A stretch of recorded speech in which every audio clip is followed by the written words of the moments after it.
घर में सुख आने वाला है दुख। जैसे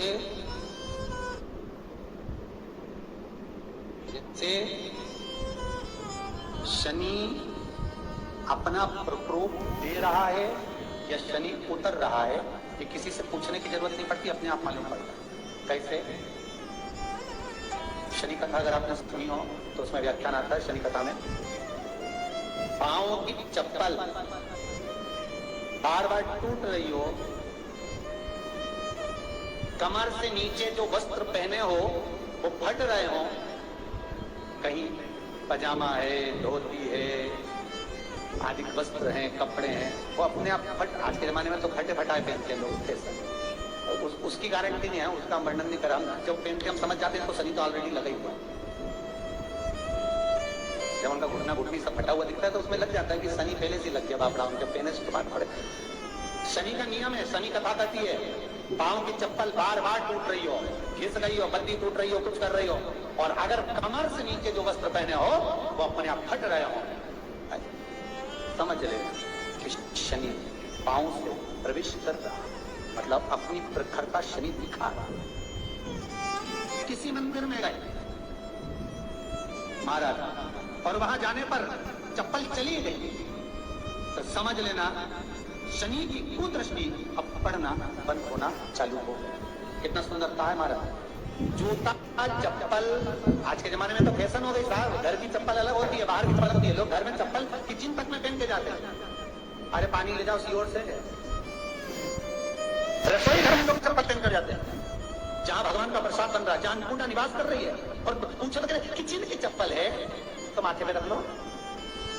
तुम अपनी माँ को जरूर देखना है, वो बूढ़ी माँ कितनी बार किचन में चप्पल पहन कर गई, मुझे जरूर फोन कर बताना। बूढ़ी माँ रसोई घर में आज भी बिना चप्पल के जाती है, और बहुओं की कहीं एड़ी नहीं फट जाए, ठंड नहीं बैठ जाए, इसलिए ये रसोई घर तक में चप्पल पहन कर जाती है। सूर्य नारायण की कथा पढ़ना, शनि महाराज की कथा पढ़ना और गरुड़ पुराण की कथा पढ़ना, जिन जिन कथाओं का हम व्याख्यान करें उसको पढ़ना जरूर हो। क्या लिखा है?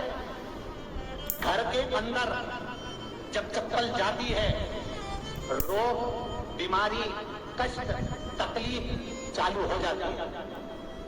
तुमने चप्पल क्यों पहनी? ठंड नहीं बैठ जाए, रोग नहीं बैठ जाए। घर के अंदर उतना बढ़ गया, एक कालीन बिछा दो, एक दरी बिछा दो, मोटा आसन बिछा दो जिस पर तुम चल लो। जरूरी है, कई कई लोगों को हमने ये भी देखा कि कालीन पर भी चप्पल पहन के चलते, और ब्राह्मणों को भोजन परोस रहे, गुरुजन को भोजन परोस रहा है, ठाकुर जी की थाली बना रहा है, ठाकुर जी का थाल लगा रहा है, तो भी चप्पल है पाँव। सब्सक्राइब करें हमारा चैनल पाँच दुख है। तेरा क्या होगा ताकि आप अपडेटेड रहें। कालिया क्या होगा? विचार तो करो। देह पड़ी रह जाए यहीं पर,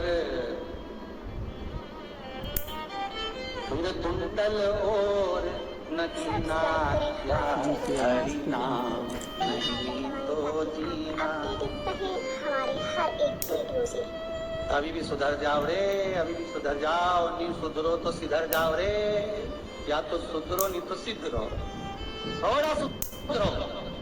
रसोई घर में अन्नपूर्णा रहती है, रसोई घर में शिव महापुराण की कथा कहती है जब भगवान शंकर को जगत जननी भोजन करा रही थी, शंकर जी ने वर मांगा था अन्नपूर्णा, हे अन्नपूर्णे तुम मेरे घर के बच्चों का भरण पोषण कर रही है, इस मृत्यु लोक में जितने मनुष्य जन्म लेते हैं ये मेरे पुत्र कहलाते हैं।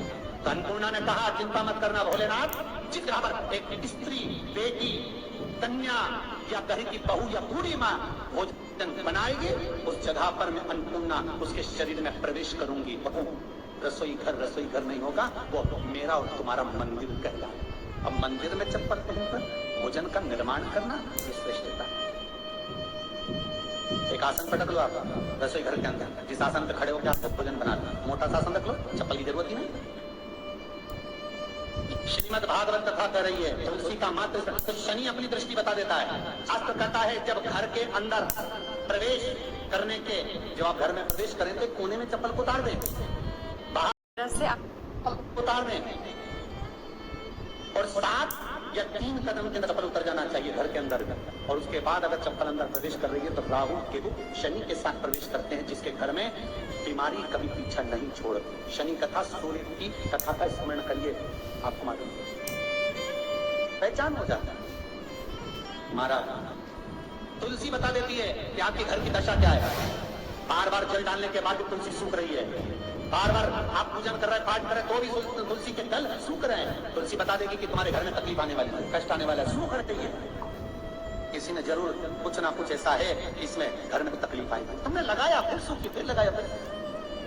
तुलसा महारानी बता देती है कि कष्ट है, और जिस गमले की तुलसा ढेर गमोर हो, फलित हो, आनंद में हो, तो उस घर में फिर दुख नहीं आता, समृद्धि खुद बढ़ती चली।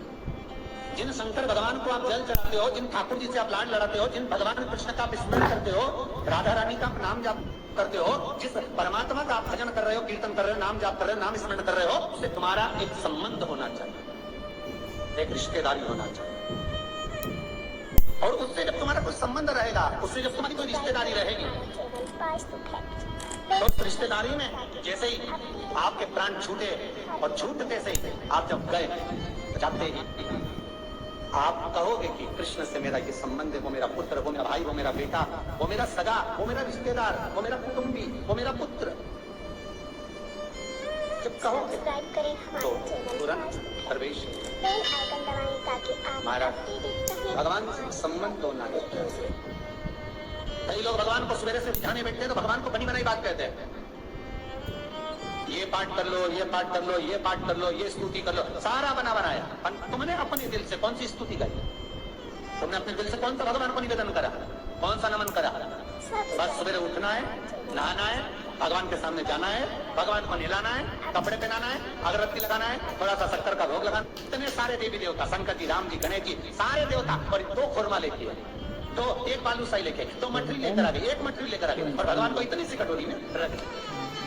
अब बोले, कई लोगों से पूछा कि इतनी सी कटोरी में 1 मठरी, 1 खुरमा, और रोज मठरी खुरमा एक साथ नहीं रखती हो, तो आज मठरी का भोग लगा दिया, कल खुरमे का लगा, परसों गुजिया का, परसों पपड़िया का, तो डब्बे में भरे भराए रखे, और 1 लड्डू रोज लगा दे इतना बड़ा। तो पूछा, इतना सा लड्डू और इतने सारे भगवान कैसे खाते होंगे? तो क्यों? भाव से।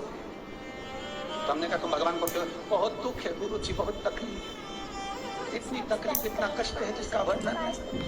इतना बड़ा परिवार, इतना सा पैसा आता है घर में, कहाँ? तो मैंने कहा भगवान के भाव से। जैसे तुम भाव से इतने सारे देवता को इतना सा लड्डू देते हो, भगवान भी तुम्हारे इतने बड़े परिवार में इतना सा धन देता है, भाव से। निर्मल मन सो मोहि भाव, जैसा करोगे वैसा करोगे। और इतनी चतुर माताएं, भोग भी लगाएगी, घंटी भी हिलाएगी, जल भी छोड़ेगी, और तुरंत लड्डू उठा के बच्चों को भी बांट देगी। 5 मिनट भी खाने दे भगवान को, 5 मिनट। अच्छा, शंकर जी सोच रहे थे कि पहले गणेश जी खा ले, इसके बाद मैं ले लूंगा। गणेश जी, शंकर भगवान ने पाया तो राम जी सोचा अभी मैं भी पाल लूंगा, एक एक करके खाएंगे, थोड़ा लड्डू है तो धीरे धीरे कटोरी खसकाएंगे तो खाएंगे। अब इधर शंकर जी बैठे थे, राम जी इधर कुल देवी, इधर देवता, इधर पितर देवता, इधर ये देवता। हमारे घर के मंदिर में देखना सारा देव देवता, यहाँ तक भगवान तो यहाँ स्वामी समर्थ देव, तो यहाँ पर ये देव, तो वो पांडुरंगा, तो हरि विठल, तो वो देवी आई माता, तो सब दूर है। अभी कटोरी खसकती उधर जाए तो आधा 1 घंटा तो लगेगा सारा देवता खाने में। लड्डू है, कोई 2-4 कटोरी होती तो बांट ले दे। अब 1 लड्डू इतना सारा देवता में जाने में तो दो समय तो लगेगा, और मालूम पड़े सब इंतजार में, लड्डू के इंतजार में बैठे। आज तो अच्छा वो मछली की जगह लड्डू लाई हो, और इंतजार में आरती तरपुरा के पानी गिर के वो तो लड्डू भी ले ऐसा दिल के अरमा आंसुओं में लेते सब सब्सक्राइब करें हमारा चैनल पास्तु फैक्ट। भाव से रिझा रही तो अपडेट इतना ही हमारे भाव से। तो भगवान से पूछा, इतने प्रेम से रिझा रही है, तुम्हें कैसा लगा? भगवान बोले, भाव को छोड़ो, इसका भाव अलग है, वह अलग है। कैसे समझा? हे भगवान,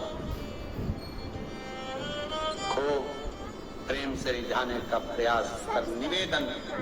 आज से एक नियम बनाओ, आज से एक निवेदन करो, एक नियम बनाना कि भगवान को केवल काम जैसा यूज मत करो कि सुबह से उठकर जैसे झाड़ू लगाना है, पोछा लगाना है, रोटी बनाना है, चौके का पोछा लगाना है, बच्चों के कपड़े धोना है, उसी तरह भगवान की सेवा को भी लोगों ने काम जोड़ रखा है। कि इतनी बजे उठकर मुझे जाना है मंदिर में बैठना है, भगवान को अगरबत्ती लगाना है, काम जैसा मत कुछ जोड़ो। लगाना है। जैसे घर में कपड़े धोते हो, बर्तन मांजते हो, झाड़ू लगाते हो, रोटी बनाते हो, उसी तरह तुमने भगवान की सेवा को मात्र काम जैसा जोड़ रखा है कि मुझे ये करना है, मुझे ये, अर्थात इसको काम नहीं, भगवान की सेवा को दिल से जोड़ो। जितनी देर भगवान के सामने बैठो उतनी देर तुम्हारा दिल लगना चाहिए। हमारे हर शिवाय नमस्ते श्री शिवाय नमस्ते श्री शिवाय नमस्ते